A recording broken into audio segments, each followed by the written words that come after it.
사무엘서 묵상 일기 77번째. 하나님이 버리라 하시면 그냥 버리는 겁니다.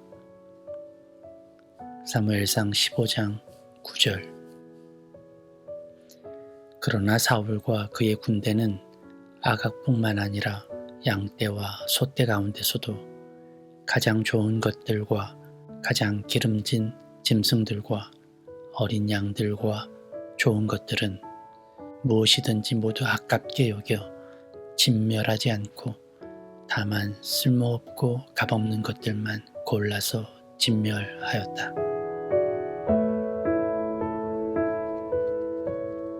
좋은 아침입니다. 어제는 폭풍 같은 하루였습니다. 밀려오는 기도들 속에 가슴 졸이며 또 가슴을 치며 보낸 하루였죠. 그래도 단 하루 만에 상황들이 안정되기 시작했습니다. 어려움이 있지만 노아의 수술은 잘 이루어졌고 제 발목까지 시큰거리게 했던 사고도 뜻밖의 질병도 이제 치유의 과정을 시작했습니다. 언제나 그렇듯 남의 아픔에 그리고 기도 제목에 득달같이 달려들어 애끓는 마음으로 기도해 주시는 여러분의 간절함이 모든 해결의 시작이라는 데는 결코 부인할 수 없습니다. 하나하나 쌓이는 기도 동참의 댓글은 제게도 위로와 감동이 되니 당사자에게는 어떻겠습니까? 또 우리의 아버지 하나님은요, 이렇게 함께하는 공동체에 주시는 하나님의 은혜와 긍휼이 있습니다. 그런데 우리가 이렇게 간절히 기도하는 것에 비해 잊고 있는 것이 있는 것 같아요. 그것은 응답된 기도의 감사죠. 제 말씀은 응답된 기도에 대해 감사가 없다는 말이 아닙니다. 사실 우리는 기도한 모든 일의 결과를 알기 원하고 또 그 결과에 감사에 마지 않습니다. 단지 소망과 간절함을 가지고 기도할 때에 비하자면 그렇다는 말씀이에요. 그러고 보면 이루어진 기도들은 너무 많아요. 두렵고 떨리던 시간은 지나갔고 가슴 졸이며 불안해하던 마음은 평온을 되찾습니다. 그런데 그게 너무 당연하죠. 잠시 뒤돌아보면 100%는 아닐지라도 큰 틀에서 바라던 대로 되었어요. 그렇지만 그런 응답에 대한 기억은 바라던 소망만큼 우리 마음에 크게 작용하지는 않습니다. 말씀드린 바 있죠. 우리 신앙의 기초는 기억이라고요. 그분이 내게 하셨던 일, 이루신 일, 도우신 일, 함께 하신 일들에 대한 기억이 우리가 기도하고 바라는 앞날에 대한 소망의 기초라고요. 저는 가끔 우리가 기도했던 일들을 되돌아봅니다.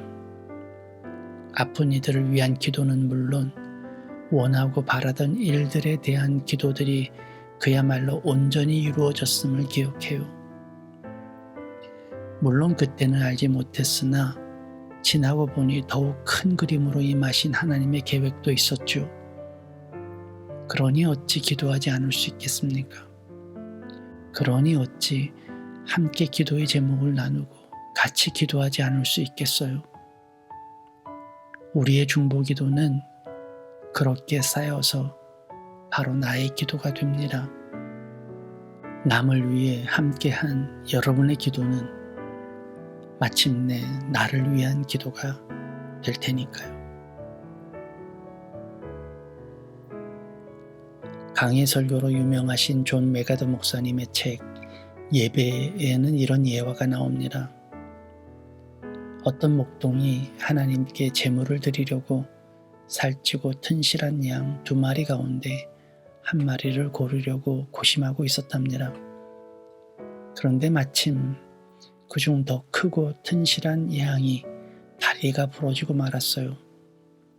목동은 생각했습니다. 다리가 부러졌으니 더 살기도 힘들 텐데 이 양을 드리자. 분명 이 양은 더 크고 튼실한 양이잖아. 제물로 바치기에는 최고의 양이야. 그리고 메가더 목사님은 우리에게 묻습니다. 그 양을 하나님께서 과연 받으실까 하고요. 최고의 것, 최상의 것, 최대의 것에 우리는 목을 매지만 하나님은 최고가 아니어도 최상의 것이나 최대가 아니어도 괜찮습니다. 다만 우리의 중심을 받으십니다. 그분에게는 우리의 중심만큼 최고의 것이 없으니까요. 웅장하고 화려한 성전, 놀랍도록 감동적인 의식, 빈틈없이 짜임새 넘치는 프로그램, 그것들로는 하나님께 최고가 될 수 없습니다. 오직 사람에게 멋질 뿐이죠. 이스라엘은 이제 아말렉과의 전쟁에 돌입합니다. 사무엘이 하나님의 명령을 사울에게 전달하죠. 사울에게 응답하지 않으셨던 하나님께서 이렇게 말씀하시는 것이 흥미롭습니다. 그런데 하나님은 아말렉과의 전쟁이 임하는 이스라엘에게 전멸을 요구하십니다.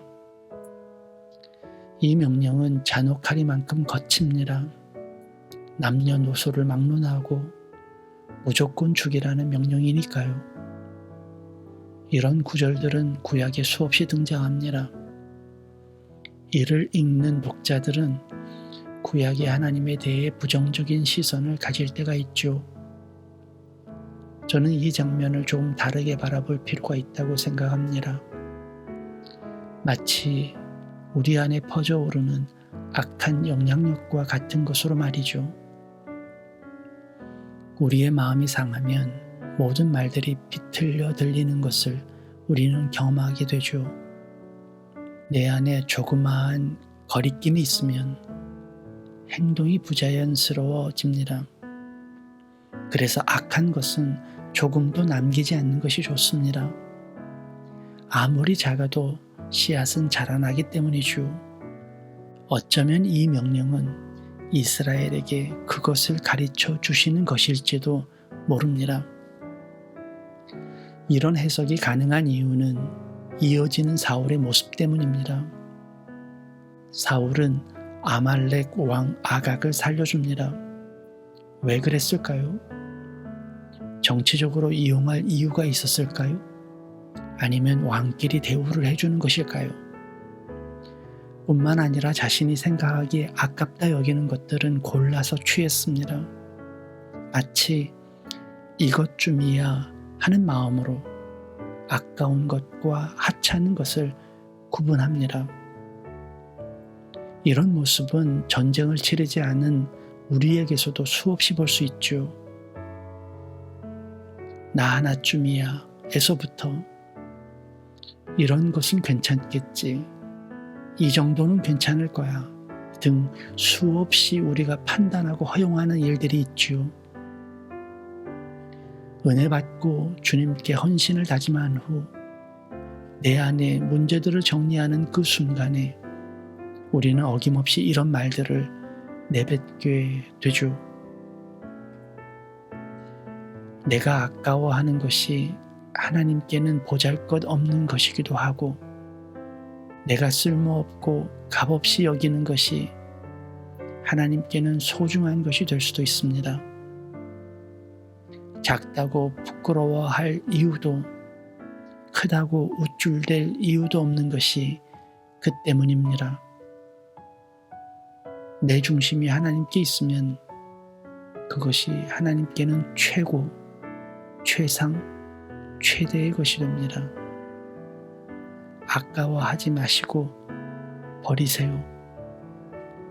내 중심을 하나님께 두면 버려서 비어진 것은 주님이 채우실 겁니다. 내 중심을 주님으로 채우면 내가 잘라낸 가지들에서 꽃이 필 거예요. 하나님이 버리라시면 그냥 버리는 겁니다. 우리의 필요는 하나님께로부터 나오니 나에게 그분만 있으면 됩니다.